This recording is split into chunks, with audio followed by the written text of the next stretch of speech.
Well, all right, guys, what's going on? How's everyone doing this morning? Wednesday morning is upon us.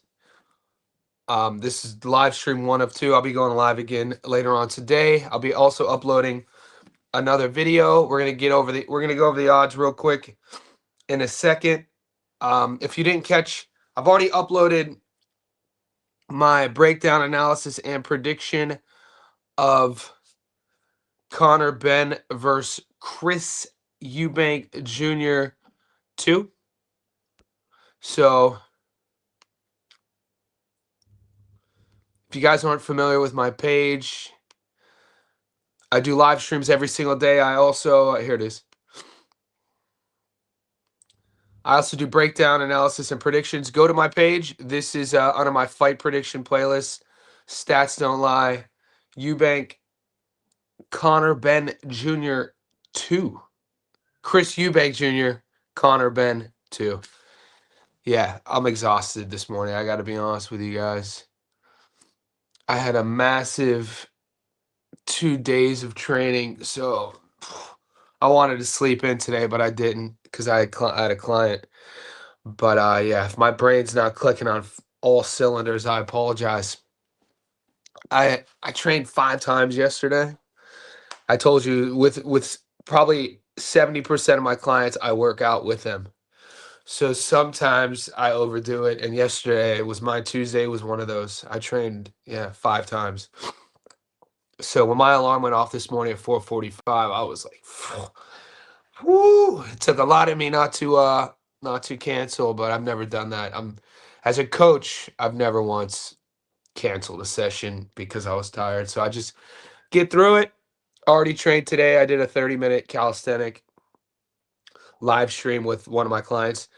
And so here we are here with you guys. Like I said, live stream one of two. If you don't know who I'm taking, Connor Benn or Chris Eubank Jr., watch that video, or you could ask me now. We'll go over the odds. And okay, there we go. So added some fights.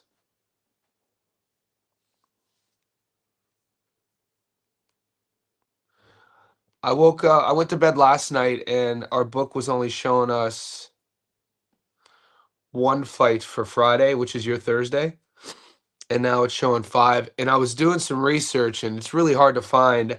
There's 1, 2, 3, 4, 5. It's really hard to find an upset here. Some of you boys in the Discord were asking me, "Do you see any of these? Do you see any of these favorites losing?" And it's really hard for me to see any of these favorites losing. This is on. I'll show you the card real quick. Stephen Butler.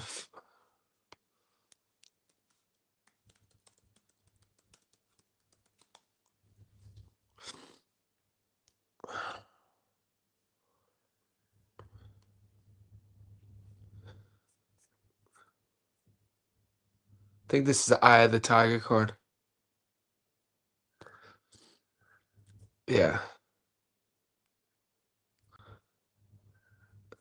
Wow, we haven't seen Don Jenny in a while. Don Jenny's fighting on this card. But this card is going down in Canada. The favorites: Butler, Arobio, Santana, and Fendero. There's some good fights on this card. Let's see that John Arobio versus Sonny Don Jenny. Let's see what those odds are. He's seen his better days, though.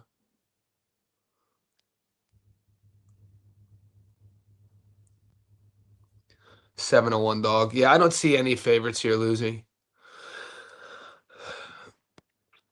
What's up, Choi B? Azim versus Kobe. Azim washes. Dude, I'm not high on Kurt Scobie. I think the odds are right. What is he, a 6-1 dog here? Yeah, 6-1. I rate at this stage of the game. I rate Adam Azim. I think this is a great matchup for him. This is a good matchup for him to look good. I mean, I could see him stopping him. $1.62. It's a good prop right here. Yeah, I've never really thought Kurt Scobie was, that dude. But people rate him because, it's boxing. Certain guys get certain promotions because they look a certain way. I mean, the dude looks like a superhero. Adam Azim could crack, dude. It's weird seeing. I see a lot of Americans for whatever reason or another, saying that Scobie's going to win. I doubt that. I don't think he's going to be able to withstand. I don't think he's going to be able to withstand the problem that this dude Adam Azim is going to present to him. 23 years old, a confident 23-year-old who could crack, big, long, like this dude.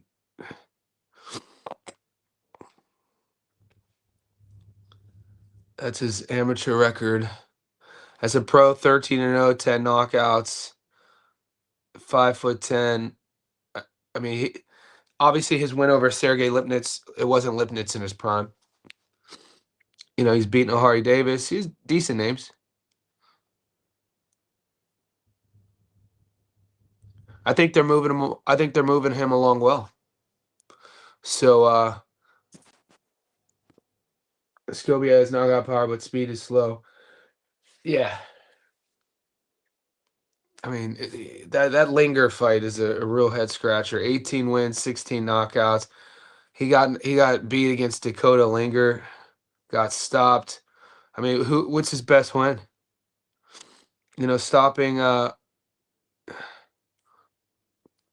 Haskell Rhodes, is that his best win? I mean, a 31-7 Haskell Rhodes. A 31-13 Hank Lundy, is that his best win? Apologize. My allergies are killing me this morning. Sydney, if you guys didn't know, you probably wouldn't know unless you live here. Sydney, Australia has the highest pollen count than any place in the world. So this time of the year, mate, if you struggle with allergies like myself, it's really hard to breathe. It's one of the downsides of living here is the pollen and the just all the allergies in the air, the allergens. All right, guys, how do you see? I'm gonna put so this is Eubank versus Benn 2.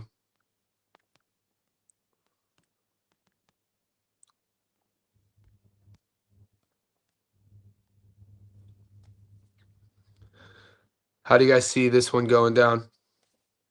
I'm gonna pull up the odds. I gave you guys my prediction on this.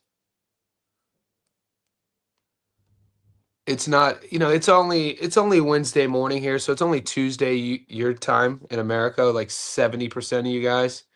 So I'm not too worried about, not a lot of people are, filling in on this fight yet.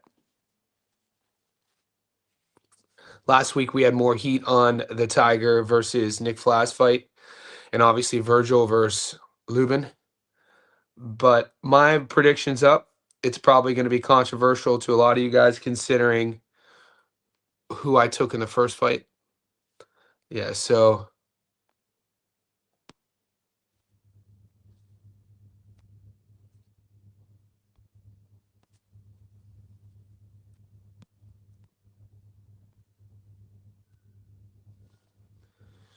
money line, Eubank 158, Connor Benn 260.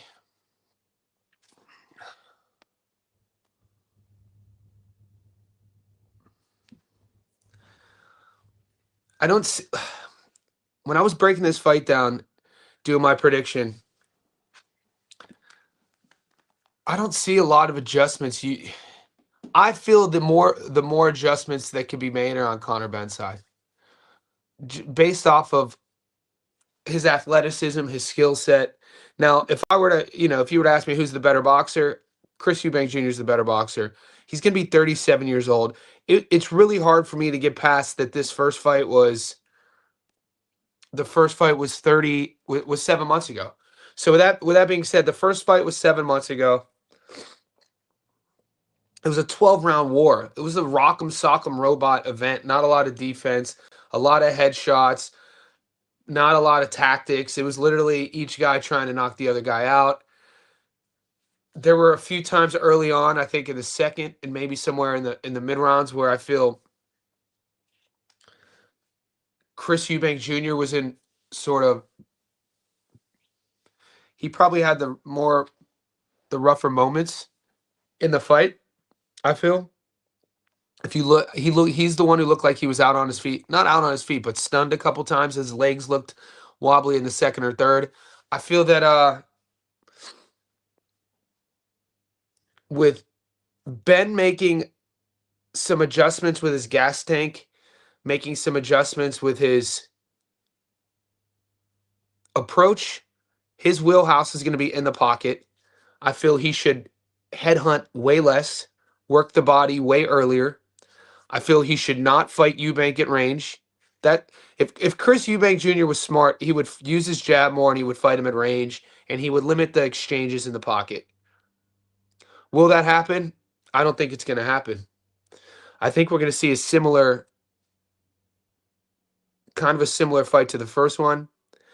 I don't like Eubank Jr. being 36, 37. I don't like the fight being 7 months ago. I don't like all the damage he took. I'm taking Ben here. So that's my pick. Ben on the money line, 260. I think that's a great bet. That's where I'm going with. Let's see where you guys are at today. All outcomes possible. Bomac will tighten the fundamentals. The thing about this comment is that have we forgotten that Bomac's been coaching Chris for 2 years? It's not his first time. You know, he coached him. He started coaching him in 2023, just because I don't think he was in his corner.